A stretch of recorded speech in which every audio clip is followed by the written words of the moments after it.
So what's in my थाली today? Let's see.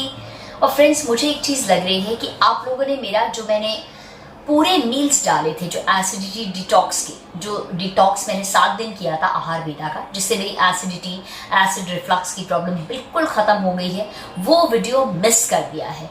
क्योंकि उस वीडियो को डाल के कुछ दिन हो गए, लेकिन फिर भी आप लोगों के सबके कमेंट्स आ रहे थे कि आप प्लीज़ बताइए आपने सुबह से रात तक क्या लिया कि आपकी एसिडिटी ठीक हो गई। तो 7 दिन वही लेना था मुझे, 7 से 8 दिन इनफैक्ट, उसके बीच में कुछ और नहीं लेना था, तो वही मैंने लिया था। एंड मैंने वो वीडियो डाला, नहीं देख पाए, आई डोंट नो, टाइटल गलत डाला, क्या गलती हुई मुझे नहीं पता। पर मैं ऐसा करती हूँ कि इस डिस्क्रिप्शन में इस वीडियो के उसका लिंक अटैच कर देती हूँ, आप लोग देख लीजिएगा। तो कमाल की चीज़ है, एक्चुअली कमाल की चीज़ है, बिना किसी दवाई के। जबकि मैं एंटासिड्स और दवाइयाँ खा के परेशान हो गई थी, मेरी आवाज़ वापस नहीं आ रही थी, इतनी झाले हो रहे थे मुंह में एसिडिटी से, इतनी तकलीफ हो रही थी, और पहले तो डॉक्टर पकड़ ही नहीं पा रहे थे क्या प्रॉब्लम है। कमाल की चीज़ है कि सिर्फ और सिर्फ खाने की चीज़ों से, सिर्फ और सिर्फ खाने की चीज़ों से, या जो जूसेस वगैरह उन्होंने मुझे दिए थे जो पीने होते थे, उनसे कम्प्लीटली मेरी एसिडिटी चली गई। लेकिन हाँ, अभी भी मेरा ये सिलसिला जारी है, कंटिन्यू हो रहा है। कुछ महीना 1.5 महीना लगेगा कहा है पूरी तरह से ठीक होने में, और उसके बाद बता देंगे कि क्या मुझे खाना है क्या नहीं। क्योंकि ये प्रॉब्लम जिन्हें होती है एसिड रिफ्लक्स की, एसिडिटी की, तो कुछ परहेज तो हमेशा करने ही पड़ते हैं। तो अब जो खाना खा रही हूँ वो सेम खाना मैं करीब 2 हफ्ते से खा रही हूँ। यस, 2 वीक्स हो गए मुझे, तो सेम लंच होता है मेरा, उसमें कोई चेंज नहीं होता है। हफ्ते में 1 दिन मुझे चीट बोला है कि मैं कुछ भी खा सकती हूँ, और जब पहला चीट हुआ, मैं डालूंगी उसका शॉर्ट, मैंने बहुत कुछ मंगाया लेकिन मुझसे खाया ही नहीं गया एक्चुअली। अभी सात्विक भोजन की इतनी आदत हो गई है कि खाया ही नहीं जा रहा था। हाँ, क्योंकि मैं टी कॉफ़ी पे भी मतलब नहीं ले रही हूँ, बिल्कुल सिर्फ ग्रीन टी ले रही हूँ।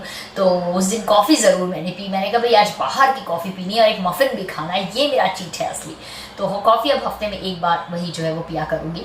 अनलेस एंड अनटिल कभी बहुत क्रेविंग उठे फिर भी अवॉइड कर रही हूँ, क्योंकि ये कॉफ़ी चाय जो है ना, ये जो हम सुबह सुबह पीते हैं, ये जड़ है एसिडिटी की। इन्हें सबसे पहले हमें छोड़ना है, और इन्हें छोड़ना सबसे ज़्यादा मुश्किल है एक्चुअली। तो है, नामुमकिन तो है नहीं। तो मैं आप लोग से रिक्वेस्ट करूँगी कि आप लोग ज़रूर देखिएगा कि मैंने सुबह से रात तक किस तरह के जूसेस लिए, क्या क्या फ्रूट्स खाए, किस तरह से रही, और क्या किया, ब्रीदिंग वगैरह जो भी है, कि मेरी एसिडिटी गई। लेकिन हाँ, अगर मैं फिर से एकदम वापस वही लाइफस्टाइल पे आ जाती, वही सब खाने लगती और कॉफ़ी चाय पीने लगती, कॉफ़ी ज़्यादा पीती थी, तो फिर मुश्किल हो जाती मुझे। लेकिन अब मैं क्योंकि लग के कर रही हूँ कि नहीं, मुझे ठीक होना है, health is more important than everything. तो अब क्या जो है मैं आपको थाली दिखाती हूँ, और एक दिन फिर ऐसा करूँगी कि मैं सुबह से रात तक, अब जो मेरी डाइट 1 महीने की है जो चल रही है, वो शूट कर लूँगी और दिखाऊँगी। लेकिन फ़िलहाल मेरी जो रोज़ की सेम थाली होती है वो एक बार दिखा देती हूँ। आज मेरी थाली में है वंस अगेन ज्वार की रोटी, जो कि बहुत फ़ायदेमंद होती है, इसमें प्रोटीन होता है, लॉट्स ऑफ फाइबर होता है। साथ में वंस अगेन हरी वाली दाल है, यानी कि मूंग की साबुत दाल है, जिसके ऊपर मैंने ऑलिव ऑयल का तड़का इसलिए लगाया है क्योंकि मिल्क एंड मिल्क प्रोडक्ट्स मना है। जीरा हिंग डाला है, साथ में है मेथी आलू की सब्ज़ी, साथ में है भिंडी, और साथ में है खीरा। और एक चीज़ मैं आपको दिखाना भूल गई, वो ये रही। अच्छा फ्रेंड्स, तो ये हैं 2 अखरोट, साथ में है 1 चम्मच सनफ्लावर सीड्स जो ड्राई रोस्ट करके रखे हैं, और साथ में सफ़ेद तिल हैं 1 चम्मच, ये भी साथ में खाना होता है। So this is my happy absolutely healthy आहार वेदा लंच। आप भी एंजॉय कीजिए अपना हैप्पी हेल्दी लंच।